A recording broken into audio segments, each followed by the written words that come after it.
All right, everybody, welcome to the Mansfield Buzz, and it is Thursday at 2 o'clock, and we'll be right back with you.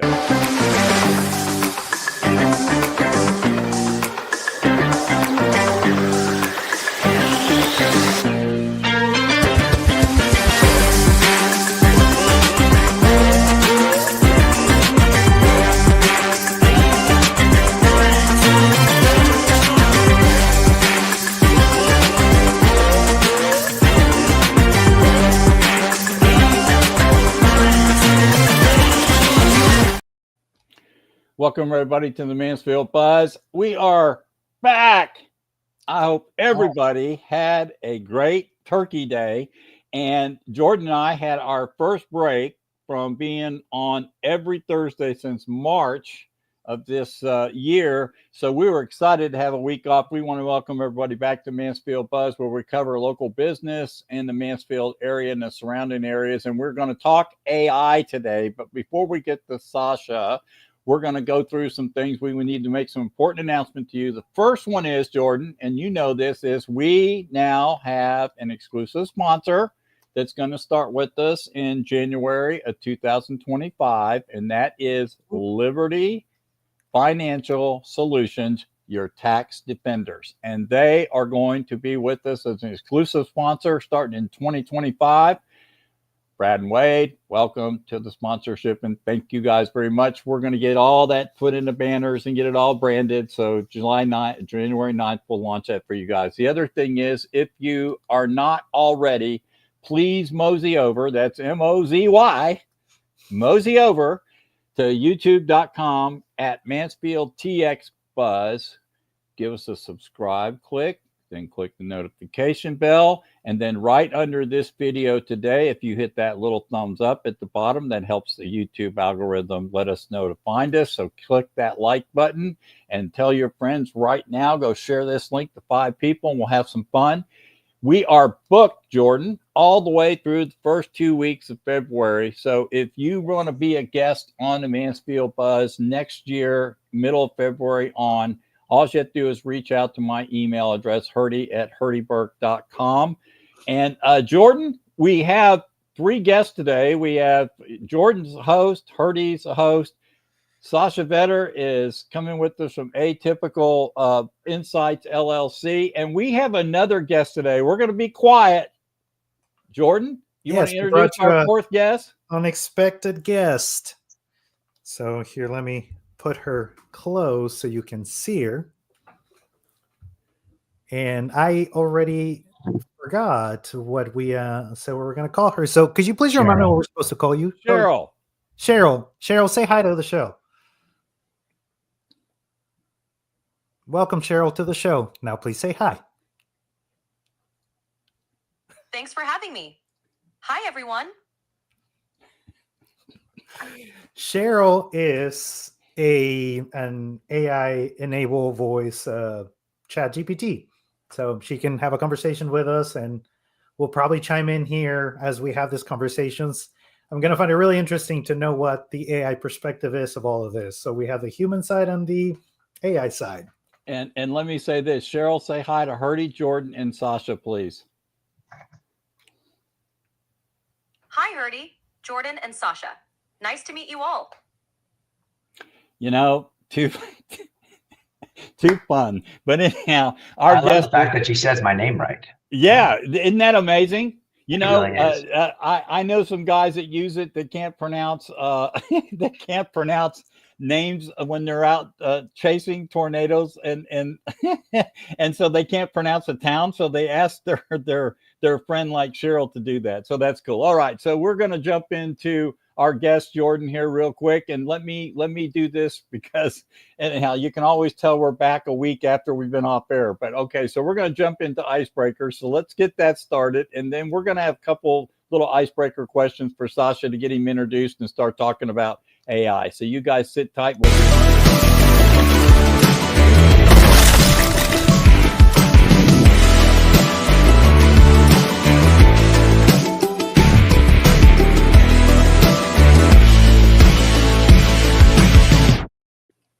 All right, we are back, and Sascha Vetter is on a program with us today from Atypical Insights LLC. Jordan, we got some icebreakers for you, my friend. Yes, let's get started with these, Sascha, so we can get to know you a little better. And I believe some of these are pertaining more to your background. So here, one of the things you gave us to ask you was research opportunity identification. Can you take us down a little bit of this rabbit hole, please? Yeah, sure. So a lot of times, when companies are discovering what kind of services or features or benefits they should provide to customers, if they're doing it right, you start with the question: is it even a good idea? Is this an area that we compete in, or do we have strengths in that area? What are our weaknesses that would take away from our capability to explore that landscape properly? And so companies, so in my former role, a lot of times we'd help companies answer those type of questions, which is what's the composition of your team? What kind of revenue structure do you have in place? What's your ability to compete against your competitors? What are your competitors doing in this space? How are and where are they in relative to you? And so ideally, the answers would be favorable to the client, and usually those answers were typically revealed by way of in-depth interviews with customers, or quantitative interviews with a lot of customers or potential users of their product. And I would work hand in glove with clients to help them design a questionnaire that would really address the objectives of the research, which is, in this case, let's using our example, should we even compete in this market with product X? And that process typically took, let's say, 3 months or so. And during that time, you do a bunch of a lot of interviews and a lot of analysis of the data on the other side, and then you'd pair that, or rather you'd present that to the client, and then ideally they'd have some follow-up work that needed to go along with that. Is that those insights would actually surface additional questions and more opportunities for us to explore, and then we could either do additional research or help them implement the product basically the product for this example. So that really helped in the aspect that if the company was calling on you guys to kind of evaluate a product or service to offer, that could save them a ton of money if it wasn't something they did need to launch, if you bumped into issues. So that market research and opportunity identification became real important, especially for the Fortune 100 company you're working for, correct? Yeah. Now, absolutely. To ground the audience a little bit, I wanted to come back to a moment. Pricing is a big deal. I mean, it's a really, really big feature. So you could have the perfect product, but if the customers don't want to pay that's a very expensive product. Or you could have a very good product and it tastes good to everyone but your customers, and that you know what I mean, or the people you want to serve. So think of the debacle that Coke went through 30 years ago or so, right? So this is why it's very, very important to make sure you have a good understanding of how to do market opportunity assessments with clients, and make sure you do the due diligence before you roll out those expensive mistakes. Hey, Sascha, for audience that doesn't know you, would you expand a little bit on what your background is? Because I think this ties directly to it. So yeah, sure. The whole picture. What did you do before you embarked into AI? Yeah, sure. So I guess we have time. I could start back from the beginning. I started in market research as a research interviewer, quite frankly, and I think that was in '94. And I really came out of the call center space, and as it turned out, I needed a job. I had 3 kids, and I needed a job, and that was my entry into the market research space. And over the following, 20-some years or so, I ended up working for a management consulting firm, and in that role, I really worked hand in glove with clients and managed hundreds of research projects over the course of my time there.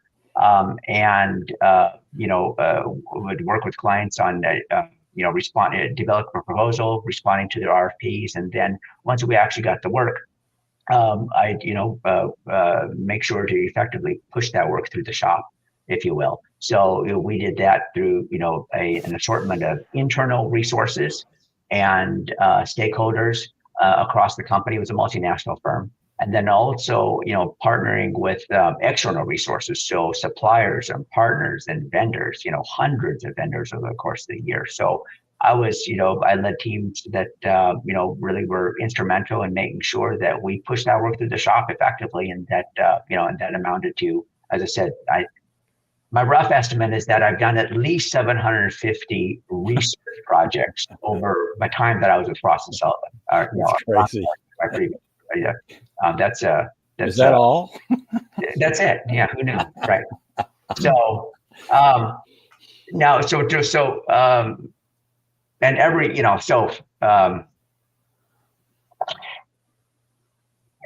every company goes through, growing pains, right, and contractions. And it seemed that our company I worked for years had a never-ending a series of growth and contractions. And so every year, sounds like us. I knew that our unit was on the block, or components of our unit were on the block. You know what I mean, in terms of getting cut. Right. And I worked as a remote employee, and it was, I was always just considered myself at risk. Always considered myself at risk, because the guy you don't see is the easiest one to cut effectively, right? And so, fortunately, I managed to last there for about 16 years or so, until it was my turn. Yeah, until it was my turn, right? Yeah. So, but I tell you what, I feel as if that role set me up to, and coming back to how we got talking, is this market opportunity thing. So around the, latter part of 2022, around the time that ChatGPT OpenAI released ChatGPT to the market, or at least the consumer-facing portion of it. I started exploring with it as well, and quite frankly, I really had no idea about it. I mean, I'd sat across the table from data scientists and research methodology, people that had been steeped in this, like machine learning, but it wasn't my role to explore it. You know what I mean? They were partners on the team. It just wasn't. I had other stuff to keep me up at night. So I never paid attention to it. I knew that big data was a thing, and that was something that, as a company, because that was one of the sectors that we covered, it was something that I was tangentially aware of. But it wasn't something that I spent any time focusing on. So this artificial intelligence, machine learning, it just wasn't in my slipstream. So towards the end of 2022, when OpenAI opened up, I was exploring it like everyone else. Like, oh, what is this? How do you use it? And quite frankly, for lack of any original thought in my head, I thought, well, let me look at this RFP that I just got from a client, and let me sanitize it. Let me just see what ChatGPT has to say. So I said, I don't know what to do with this RFP. Here's some key points from it. Help me understand what the client wants. And it came back with something that typically took me and some other people 3 to 5 days to create in a proposal. I mean, you know what I mean? It just, and the core, I don't mean exactly, I mean just the core framework for that type of proposal was, and I was looking, I'm going, that's not right. How is that possible? And I've been looking at data. I've been looking at data my whole life. I mean, literally, I was the guy, for years, 2 o'clock in the morning, cleaning data sets, looking for truthiness, the truthiness of a data, because you're looking at, because you're interviewing hundreds of thousands of people. And, not every, I'm not going to say they lie, but there's element, there's checks and balances, verification you need to have with every data set that comes across to make sure that you actually are going to, draw insightful assessments from that data, and make sure that you screen out the bad data, right? I mean, when you're interviewing humans, it's a messy job, and so because we're very disorganized in our thinking, and so and when you're answering survey data, you're very disorganized, and you tend to provide a lot of conflicting information, and clients when they look at data, they say, hey, so-and-so said they did this on Tuesday, and then on Thursday they said they didn't do that. What's going on? You know what I mean? So you always have to be prepared. You always have to be prepared to address that preemptively. And so going back to my OpenAI experiment, I was thinking, if the client had an intern on hand who also had access to ChatGPT, and they had the idea to feed this RFP, this scope into ChatGPT, they would have never reached out to us. And that would have been a lost opportunity. That would have been like a $75,000 deal minimum. I don't recall exactly. Wow. You know what I mean? Minimum, right? And so I was thinking, if that's one client, there's a lot more that are going to be going down this path eventually. And so that's served as an inflection point for me, thinking I'm going to be disintermediated. I'm going to be kicked to the curb, going back to my always thinking that I'm going to lose my freaking job. And I'm going, this is going to give them a reason for me to lose my job. You know what I mean? Right. And so that's really what provoked me to go down this path in terms of how do I future-proof myself, you know? So perfect. So hang on a second. So, I want to jump into this because we have, and that is, and this is what intrigued me, because now you jumped over the fence into the game, okay, so to speak, and you're running the football down the field, so to speak. You gave me your business card about 30 days ago. We had long conversation, met. You gave me a link to a course to go take, and your card says Atypical Insights LLC. Mm-hmm. Hello, please. Yeah. All right. How did that come up? Thank you for the opportunity. I'd love to share. So, for some reason, I've always been. I have a sixth sense. I'm sorry. I'm sorry. I think I have a sixth sense in terms of naming stuff, right? And so I would like cleverly name stuff, like personally, but never for commercial reasons. You know, I've had a few companies where. I had a company in the past when I was, 19, 20 years old. It's called Equitable Assessments. And I would help people figure out how to save money on their mortgage bill. This is back when you could, I'm sorry, not mortgage. Mortgage arms. It was arms back in the early 90s or whatever. And I named that company Equitable Assessments. I had another company that where I helped durable medical supply company. I've come to them with arms full of leads for them. And I'd use my background in doing market research to identify, qualified leads for them. And I named that business Patient Pre-Screening. And then this one, Atypical Insights, is I wanted my company to be at the beginning of the alphabet, and I realize in this now it's that's important. But I'm old or older, and so I still remember directories. I still remember phone books. You know what I mean? Exactly. Yeah, I still remember. So I still think there's a vast importance to be at the beginning of the line as opposed to at the end of the line, right? So, an atypical coming from my research background. So I'm sorry. So I wanted to focus on AI, but I didn't know exactly what role or what I could actually do in AI. And so I wanted a name that could stretch over whatever the heck it is I'm going to be doing, right? So atypical, from a research perspective, that's out of the ordinary. That's an outlier. That's exactly, and depending on how generous you are with that definition, it could be extraordinary even, right? And so I wanted atypical there. And then insights, that's really just, from my background is just, insights, data, extracting meaning from meaningless ones and zeros, if you will. And so when I tripped on AI, I was surprised, or tripped on Atypical Insights. I was really surprised that it wasn't taken. So that's why I did it. And my goal for that, is, as I've kind of morphed into this role, I've kind of realized that Atypical Insights is actually going to serve me far better in the future than it did when I first developed it, because it's really going to help me communicate to a client that I could provide advisory and consulting services, like strategy level advice, right? So it's not a tool, but it's you know what I mean. It can be used to provide training and implementation or technology as well. So it's atypical. You know what I mean? It's whatever it means to the client. It's broad. It's broad. You're not throwing yourself into a single box. You're giving yourself some room down several different roads. And more importantly, I want it to mean whatever it means to the client. You know what I mean? So if they come to me for implementation, then the service and the delivery was atypical insights for them, right? Or if they wanted as a strategy, that was atypical. The other reason why I wanted atypical insights was because I wanted to develop thought leadership in this space, right? That obviously maps back to AI.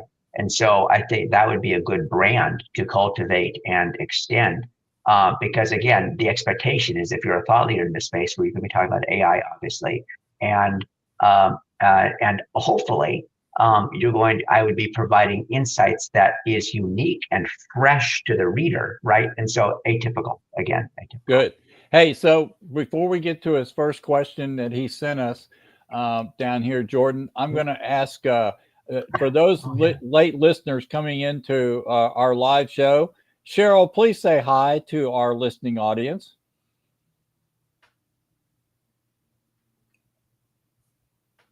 Cheryl, please say hi to our audience.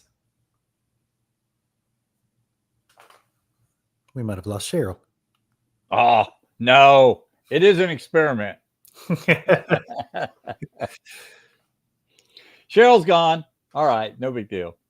Hey, so Jordan, I'll let you pull up the first question for him because we're going to jump into how Sascha, how you're going to be implementing over into what you've learned in the past into this broad overview of how you're going to be helping small business. And I'm looking forward to this conversation. Yeah, definitely. But now you covered a little bit of Is there a chance I could go back because I saw the question again. I'm meandering like a drunk at a cocktail party. I apologize for that conversationally, but going back to the inflection point, one of the key things for me was I don't know what I don't know, right? So who do I need to seek out?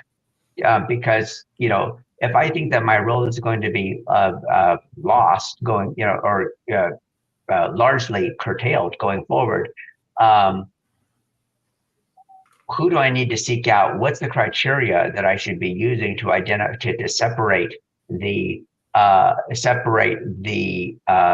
ones that are just taking advantage of this space? You know what I mean? I was a role yesterday, and now I'm an AI consultant expert tomorrow. You know what I mean? Just at the flip of the switch. I didn't want to be taking advice and guidance from that, right? From those kind of people. So I really went on a mission to kind of figure out, okay, let me get a better understanding of the landscape.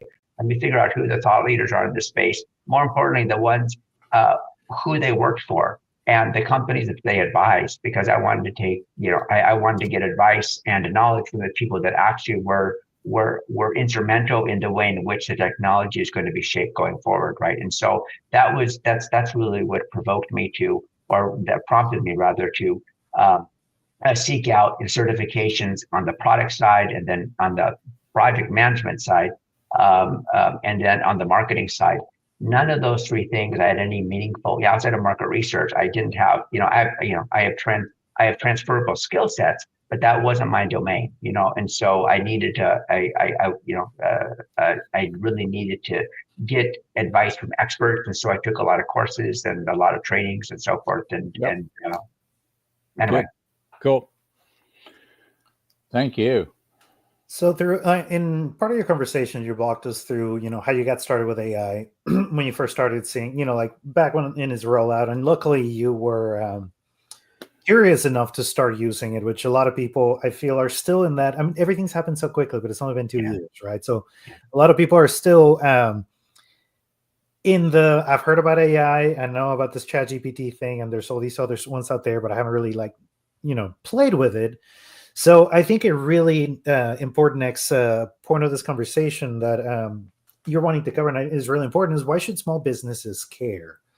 Yeah. And, you talked a lot. I think you gave us the clue when you played with it and, came back with a working framework that would have taken you and your team 5 days to come up with. And suddenly here's a working draft that took 30 seconds to come out. Yeah. So I'd love for you to give us a little bit of that from the perspective of small businesses, and especially because some businesses are more manually focused, some of them are more thought focused, and I'm pretty sure there's some businesses that are like, there's no way it's going to touch my industry, right. But I think it is, and I think you think so too. So could you please walk us through that?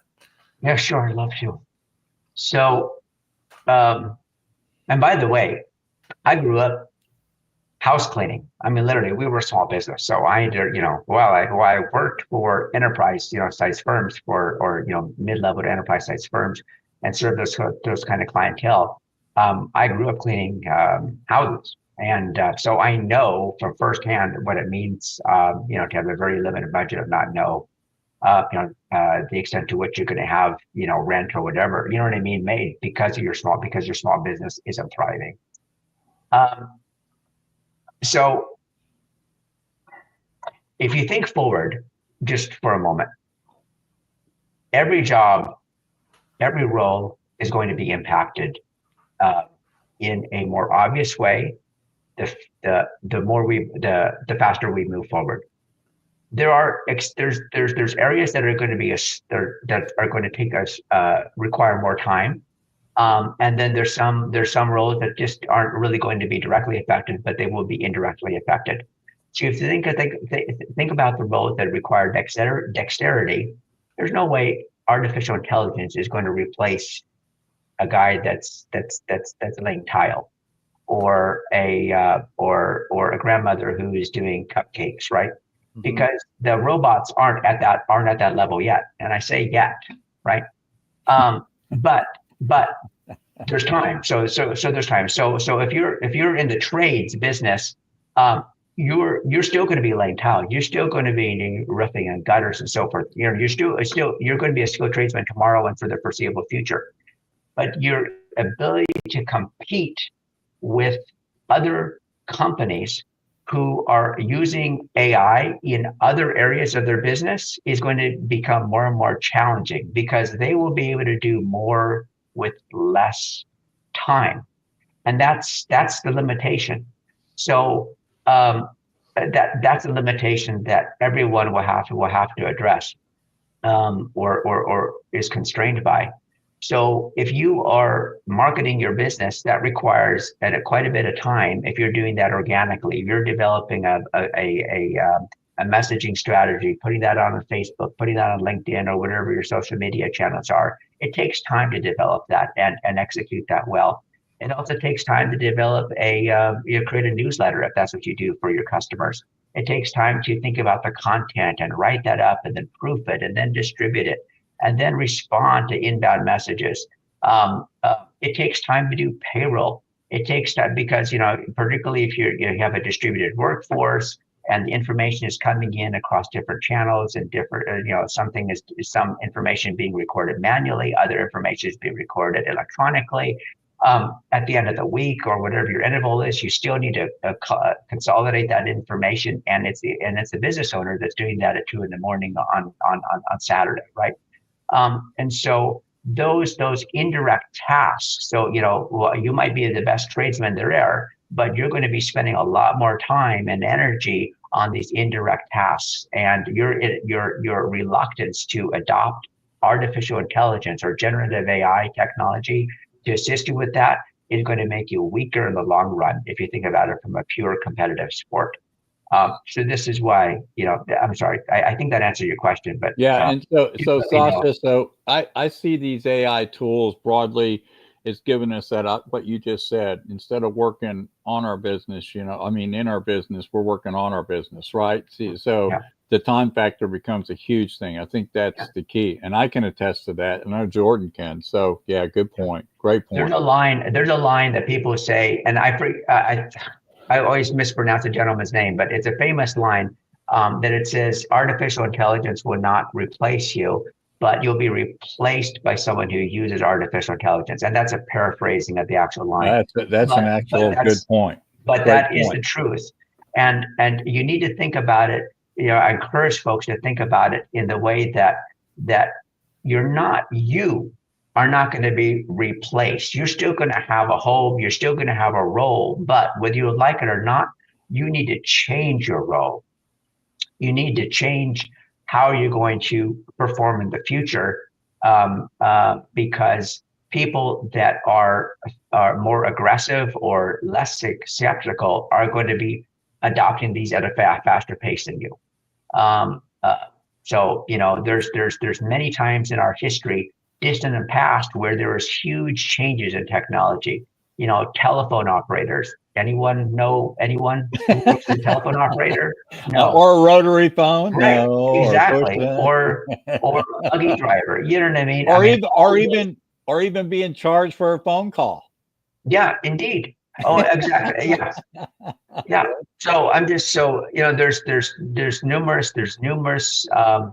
opportunities or numerous examples you could point to where we made huge shifts in technology, and that served to create a whole series of new jobs that weren't even envisioned at the beginning of that transformational stage.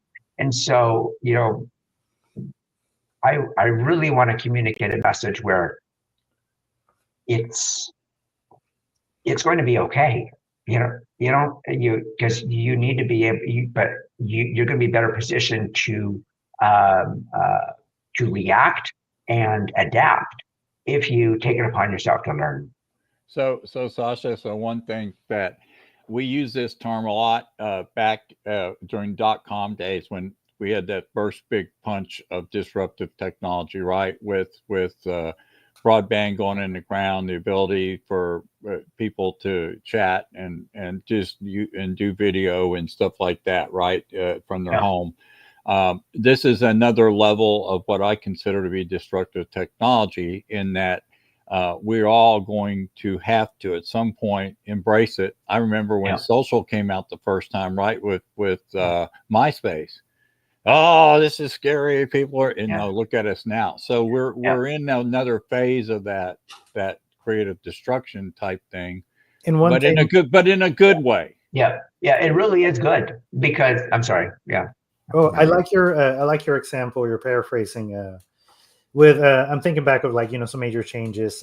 It made me think of photography. Right, we went from film photography to digital photography. Yes. Photographers were not replaced. But film photographers were replaced by digital photographers. Yes. And now content creators are people that are embracing phones, professional cameras. But now the need for people to work those $50,000 professional cameras, like, it is now reduced to the film industry, and that is it.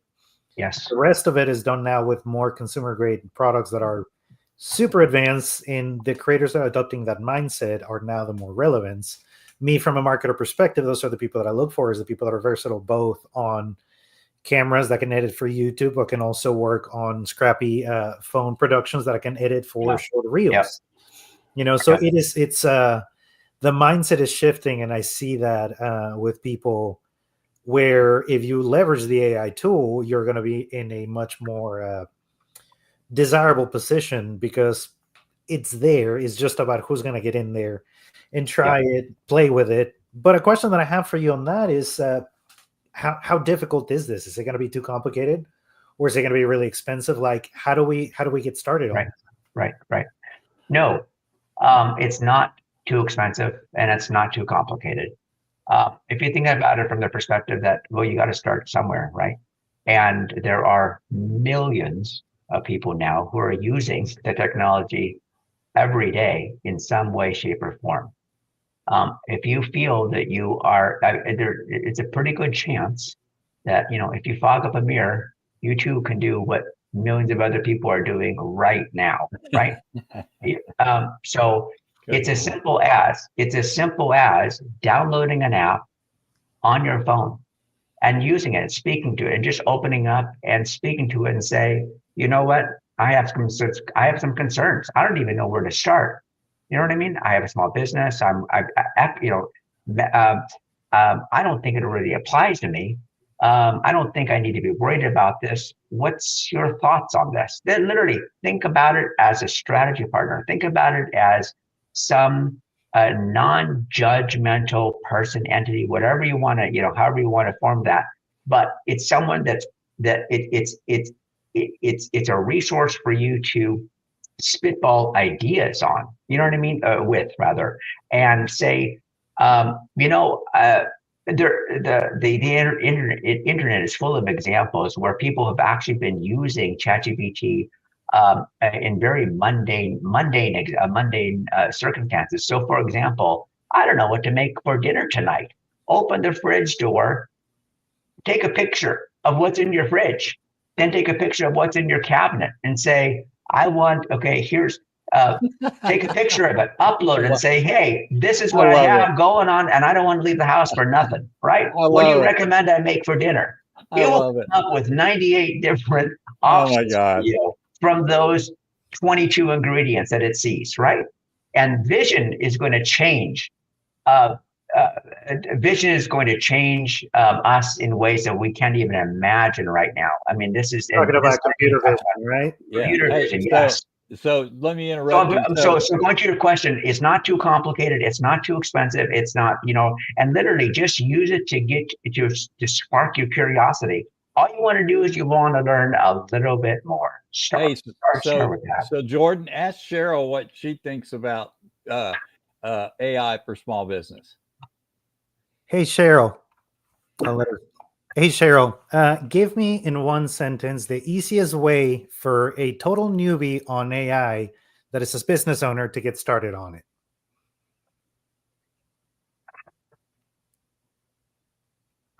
Come on, Cheryl. Come on, Cheryl. We're experimenting. Cheryl's going to be part of our show. We're from here on out, and we're experimenting with it. So it's really cool. So Jordan's going to play with that. So let me throw my Cheryl. Here it goes. Hey, Cheryl, can you please give us an example of a one-sentence example of how a total newbie to AI that is a small business owner can do to get started understanding AI? Hey, Cheryl. To help a small business owner new to AI get started, you might say, explore AI-powered tools like chatbots or analytics platforms tailored for small businesses to automate customer service and gain insights from your data. That's it. That's if you know how to do that stuff. That's exactly what I wanted to jump in on. Right. So this is why people have a bad experience with it right now. That's a perfect example. Why?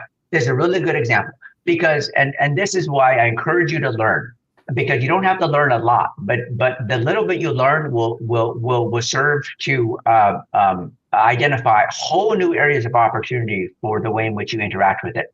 So ChatGPT, it's and I hate using these terms because they're confused. They can be confusing and intimidating, but it's a large language model, and it's if you will a database, which is not a good example, but if you will, and it knows everything we know in recorded history, right? And so you can ask. So imagine going to the biggest library in the Library of Congress and pointing to say, "Hey, I have a question about this, that, and the other." And yes, you could find that.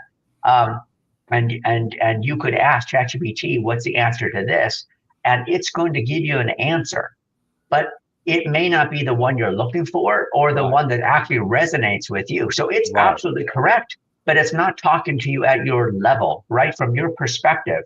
And think about all of us. We all have our unique learning journeys, and my ability to process information is going to be different than Herdy's, and simply not because of intelligence, but because our perspective, the way in which we learn these things, our reference points. And that's the same way you need to think about ChatGPT and say, so when you ask it something for the foreseeable future, you say, you know what? I don't know what I'm doing. You know what I mean? Just say, listen, I am new to this. I need help in the following ways. What can you do to help me better understand this concept or this process? Love it. And I will tell you that is exactly how I started. So I'm going to throw a quick story at you.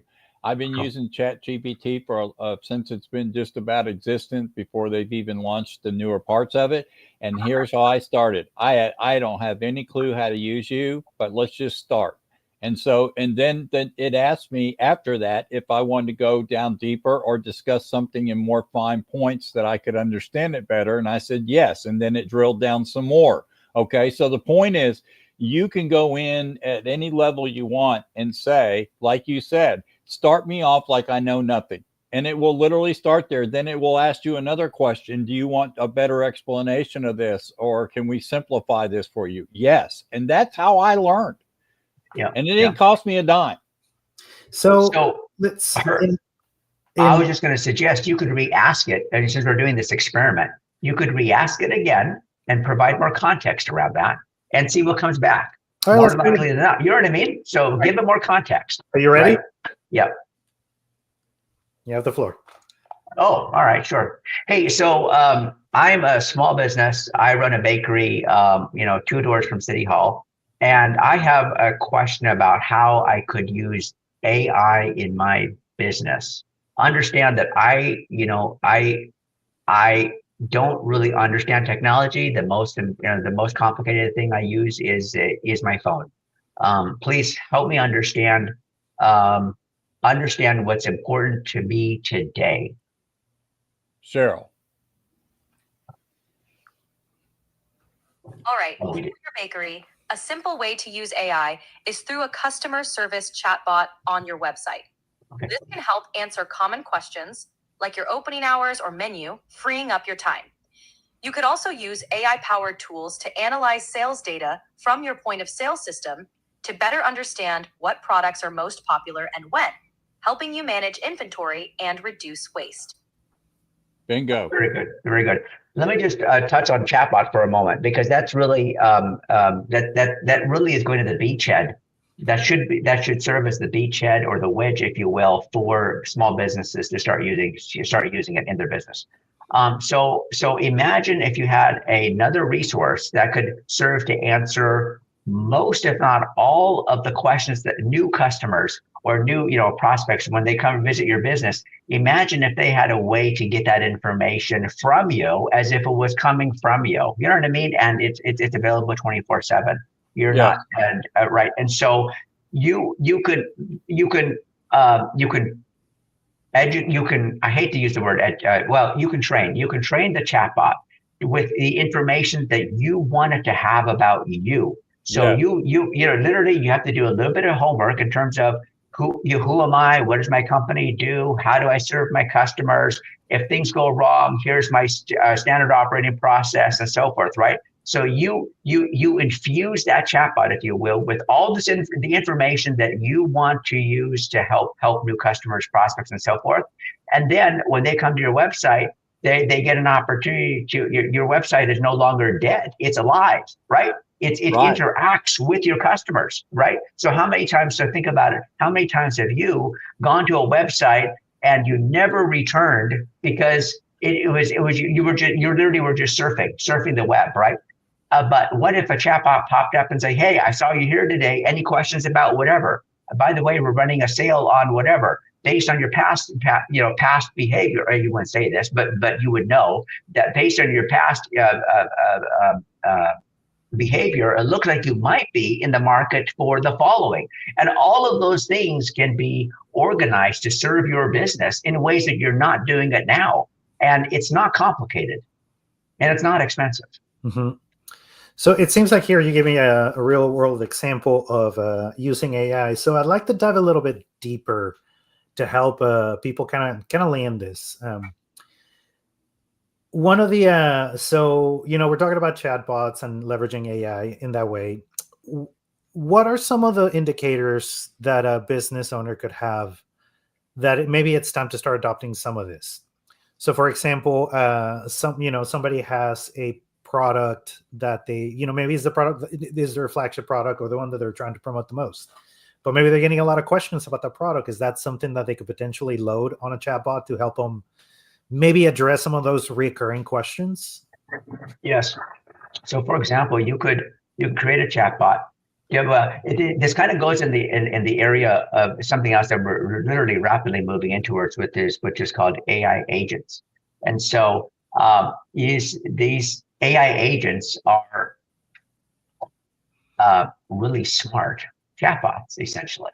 And these chatbots can work in sequence. You can train it to work in sequence. So if you are facing a task that is comprised of multiple sub steps, right?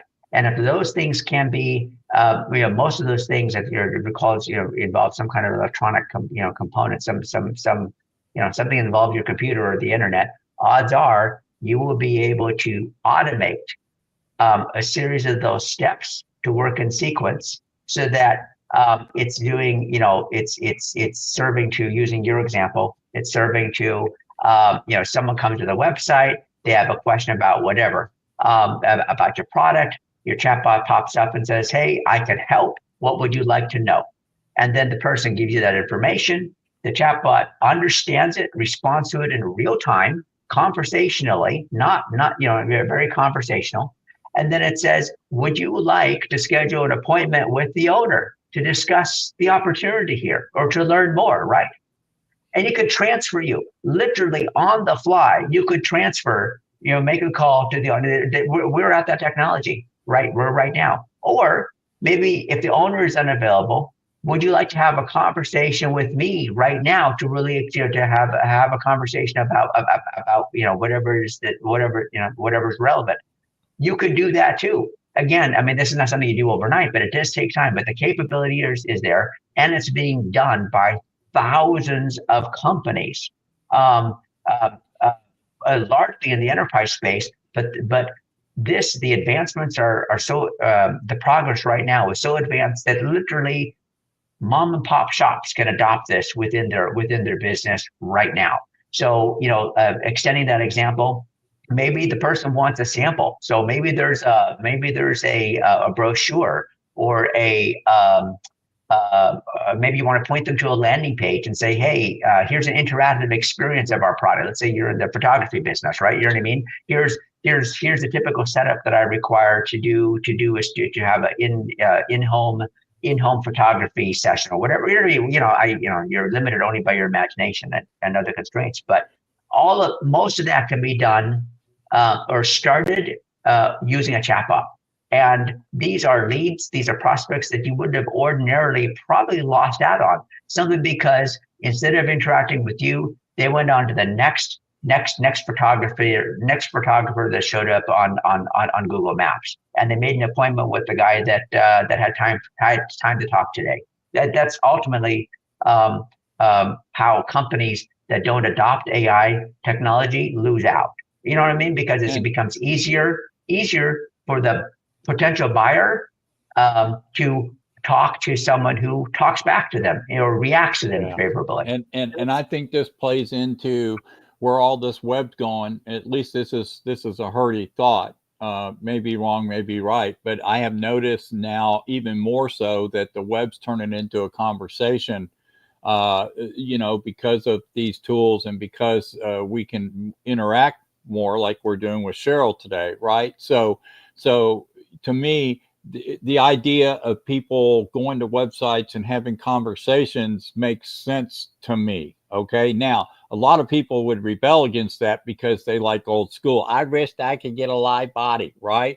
But when's the last time you called a customer service department and then asked yourself after 40 minutes, oh, I'm so happy I called this number today and sat here, right? And this is the time factor. Goes back to that important factor. For people that say that, usually my question is like, all right, so you're like a live person. When's the last time you called to get a pizza? Exactly. Right. Yeah, exactly. My point is, were you upset that you couldn't get your result in the app and you had to call a human? And that was actually the lesser desirable outcome. Right. Yeah. Why not? Here's another example.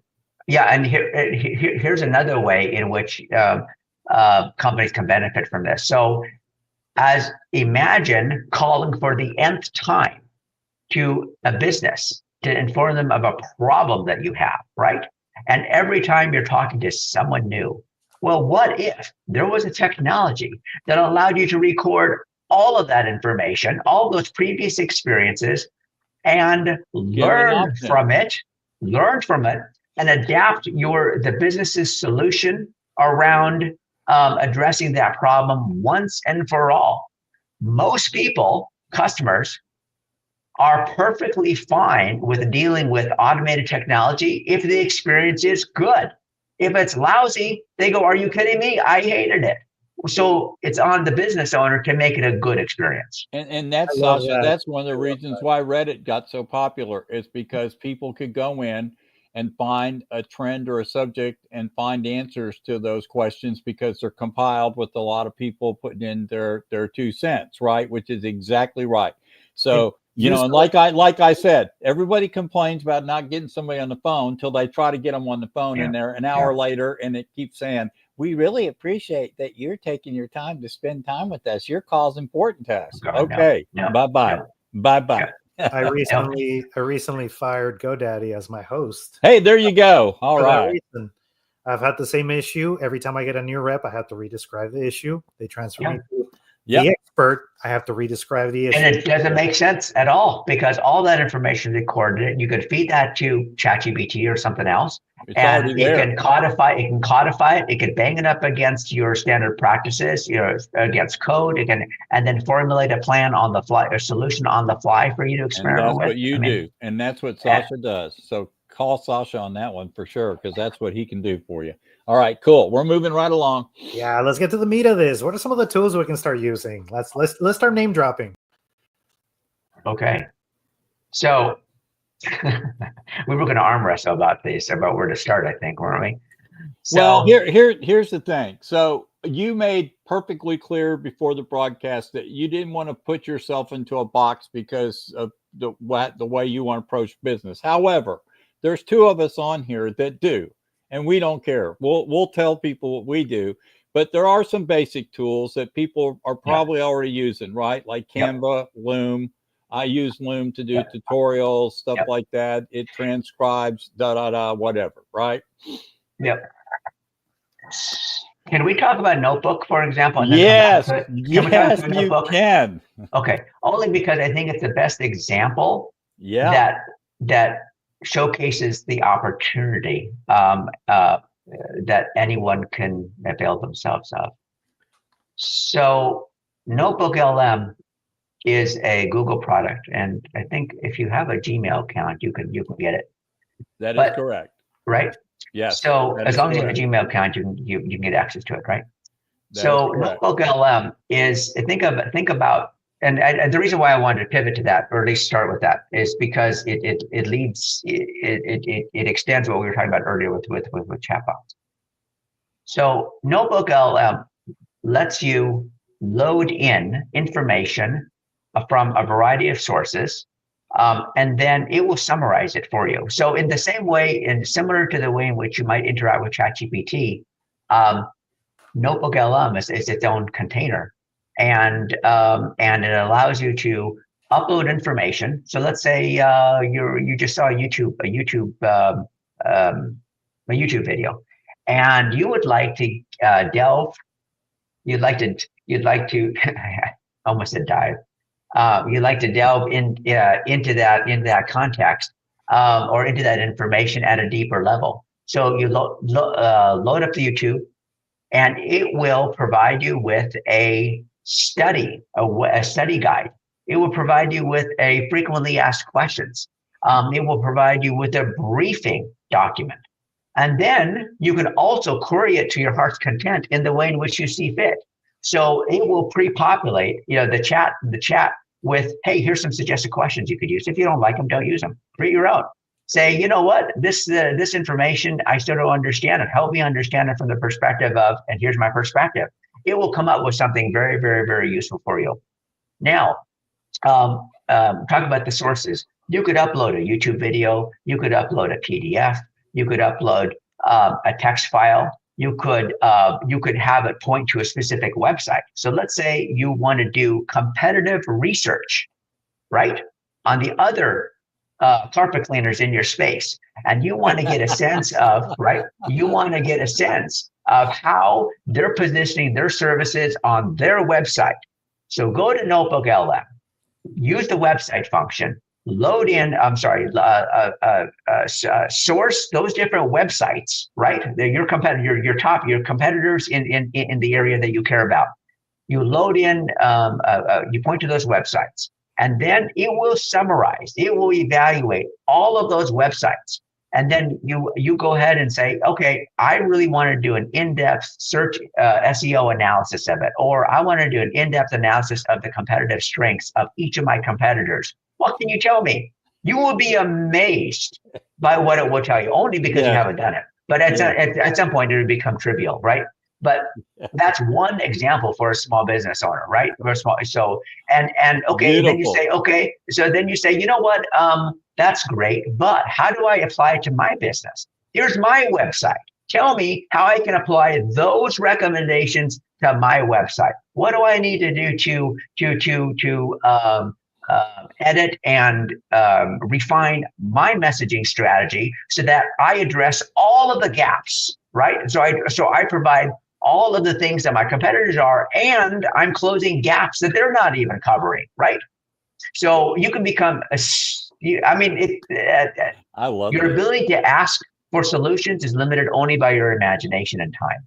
See, us techie guys are just going absolutely nerdy crying over here because this is so cool. One thing I would like to point out is the nature of AI is very interesting because it augments our own expertise, and it takes like whoever is handling the LLM or whatever the technology is, it's going to take after the person handling it. So it's almost like you get behind the wheel and the car kind of turns into a version of you.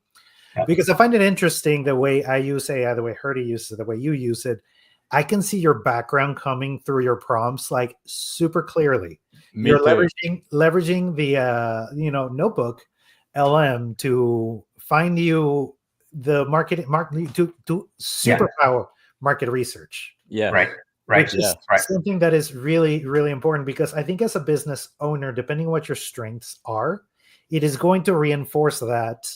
And, to plug you a little bit, Sascha, if your strengths don't lie in the strategy of business, in the research section, it really benefits you to partner with somebody or hire somebody that can help you set up these frameworks so you can have an automatic market researcher, right? And who's going to build you the best market research bot? Well, the market researcher has been doing this for over a decade.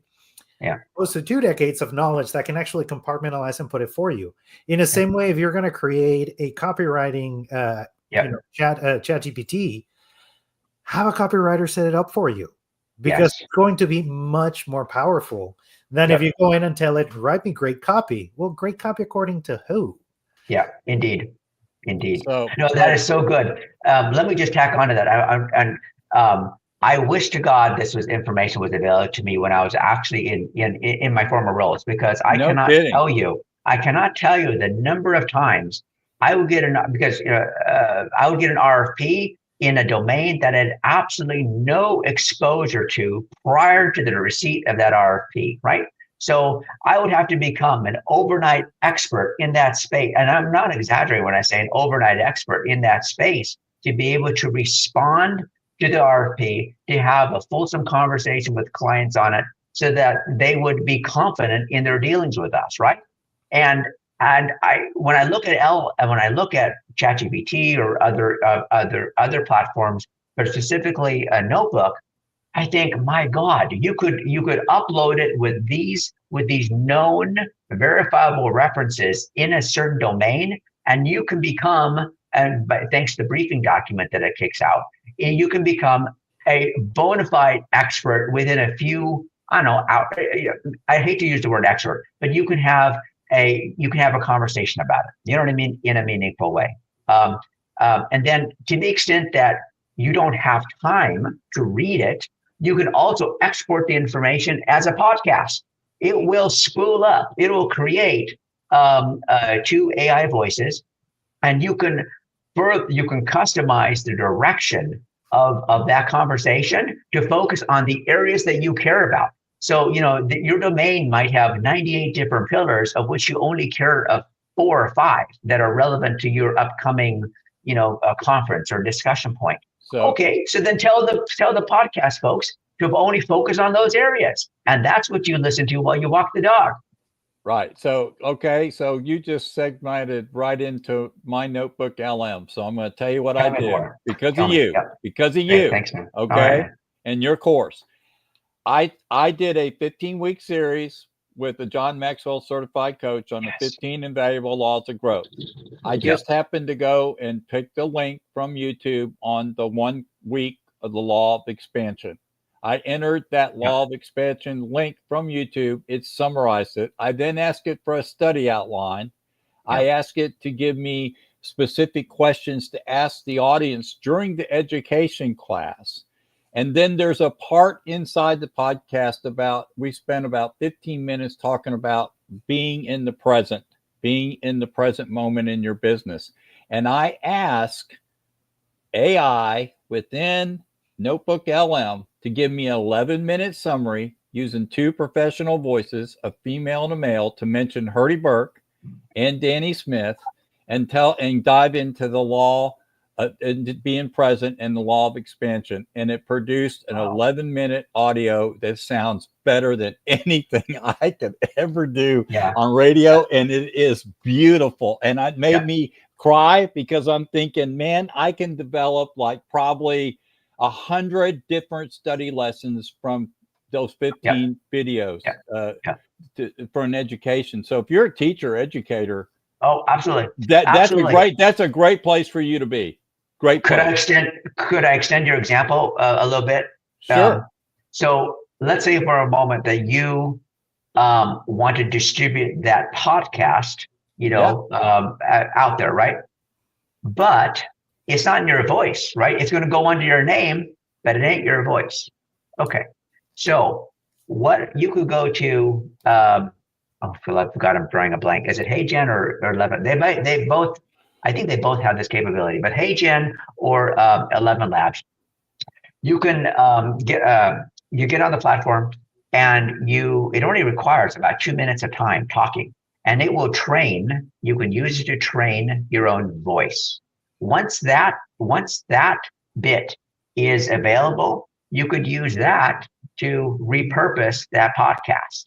So then this podcast is going out in your voice, which is actually going to be super critical, super useful, and very, very brandable. And and on a tangentially, you could also, the podcast that you get out of Notebook, you could take the transcript and then rewrite it. Let's say you have a set of instructions to say, hey, here's the way in which I write. I want you to rewrite that transcript in a way that comports with my tone and style and so forth, right? Yeah. And then now you're publishing.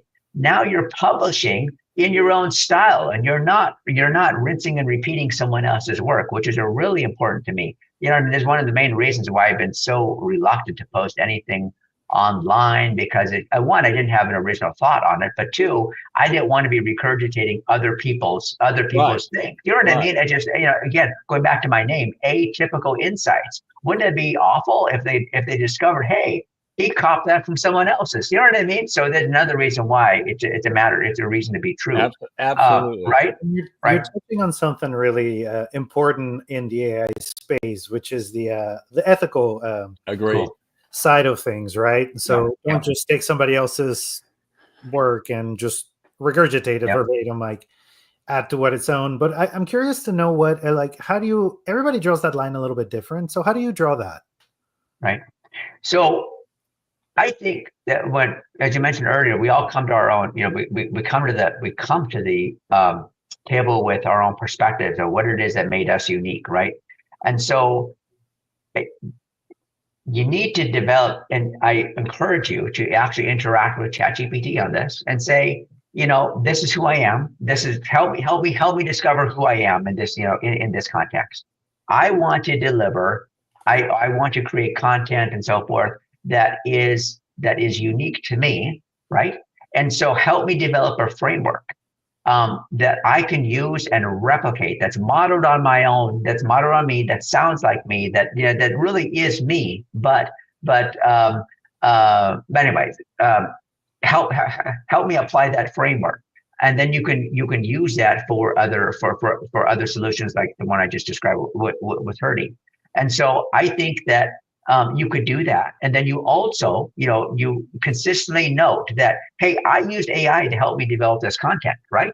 And so I think it's very, very important that you do that, so that people are aware of it.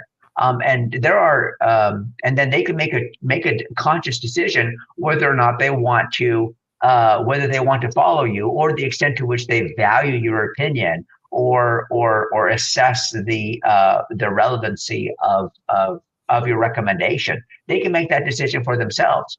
But I think it's incumbent on you to be able to inform people, hey, here's the process I took, and here's the result that I arrived at, and over time you're going to develop a following that agree with you on those elements, on those core elements, and that becomes your tribe over time, right? You know what I mean? Right. So Absolutely. so I think that you could certainly be original and be ethical and responsible all in the same breath, right? I don't know if I addressed that or not, but No, Yeah. you did. You hopefully it did. helped. But this is great. It's hard to believe, but we've actually been on an hour and 5 minutes. All right. Jordan, could you ask Cheryl to kind of, has Cheryl been listening in, you think? It's we're maxing out the memory. Okay, no big deal. Oh, So, hang on. I do have a question I've been wanting to ask Cheryl. okay. So, hey, let's let it come online. Okay, I have a question for you. Given everything you know about AI and its development, and especially the new developments as they come, give us your best estimation as to the future of AI in 3 months, 6 months, and a year from now. Predicting the future of AI is always a bit of a guessing game, but here's a shot. In 3 months, we could see more integration of AI in everyday tools, making them smarter and more intuitive, like improved AI-driven customer service or marketing tools for small businesses. In 6 months, expect AI to become more personalized, with advances in natural language processing allowing for more natural interactions, and AI systems offering more tailored advice and solutions.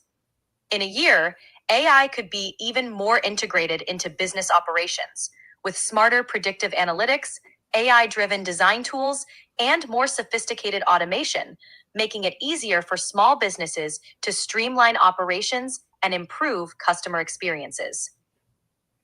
In your opinion, and this can just be an estimation, one of the things we talked about is any kind of manual labor and anything that calls for dexterity is not going to be outsourced to AI anytime soon. When do you think robots will be able to be integrated with AI to handle some of those more manual dexterity tasks? Estimating when AI-driven robots will master complex manual dexterity tasks is challenging. However, we could start seeing significant advancements in about 5 to 10 years. In this time frame, robots might be able to perform more intricate tasks in controlled environments. Full integration of robots with AI for highly dexterous tasks, especially in unpredictable settings, may take longer, perhaps 10 to 20 years. It's an exciting field to watch. And the most important question, when is AI going to be able to do my dishes? I want AI to clean my dirty dishes. When will that happen? Having AI-powered robots that can safely and efficiently clean your dishes is a fun idea. We're already seeing some progress with robots that can handle specific household tasks. Oh my But a God. robot that can fully replace your dishwasher might be 10 to 15 years away. It'll take time for robots to So become. Jordan, roll up your sleeves, darn it. Hey, you know, One of the reasons why it's going to be so challenging is because there are varying there's definitions. There's so many. There's a limitless set of definitions for what clean means, right? That's the main thing. And then there are a myriad positions in your kitchen that your kitchen and his kitchen, and I mean, you know what I mean? There's 350 million people out here, right? So that's 350 million kitchens and unique configurations. That's one of the, I mean, I'm just saying that's one of the reasons why it's going to take us long, as she mentioned, is because you can't program for that. And I don't think what people understand is, even if you take a simple task, and I used to do this in education online for marketing for clients, I still do, and I have to list out steps to do something, you will find it extremely difficult to go through every single thing that's in your head and write down something. It could seem like it could be 5 steps, usually ends up being 10 or 15, because there's stuff in between the lines. Yes. That you can't configure because it comes from experience and repetition learning and discovery, right? That you just can't put in between step 1 and step 2, right? So you have to explain that part. So I see that complication. But on the other hand, the idea that I can go in and ask my chat GPT to summarize Hurdy Burke, which Jordan can prove I've done because I've sent him some information to help me out by taking who I am over the past few years and what I've done in my business. And it summarized me and gave me, I think, a pretty darn good footprint for who I am and what my character is and working. So, you know, it doesn't hurt to start with the simple things. It really doesn't. Sasha, you're awesome. This has been fabulous. I feel like was it Sally Fields at her Oscar thing? You know, they really like me. They like me. They did, but I'm gonna, gosh, you know, for once I'm gonna take us out playing some cool music. So, guys have been part of the Mansfield Buzz, and I don't know how many podcasts today have their AI visitor Cheryl online with us. It's just really great. The guys, you know, I'm going to encourage you to reach out. Let me go back up here and since this is such an informal show, let me go back up to my banners. Hang on one sec. I want to put your contact information down here. So if you need to reach Sascha, I'm going to post it. Yeah, I'm going to post this in the description, and we're going to make sure we get that LinkedIn profile put up there and linked in the description, and we'll send you a link to the show. It's after. We asked you to stay with us for a few minutes after, Sascha, because we're uploading from your device to our server, your audio portion of the show. So everybody, every Thursday, 2:00, our last broadcast of the year will be on December 19th, and then we'll be back on January 9th. We want to thank our new sponsor, Liberty Financial Solutions, the tax defenders, joining us January 9th. You guys have a fabulous day. We'll see you next Thursday. Say goodbye. See y'all.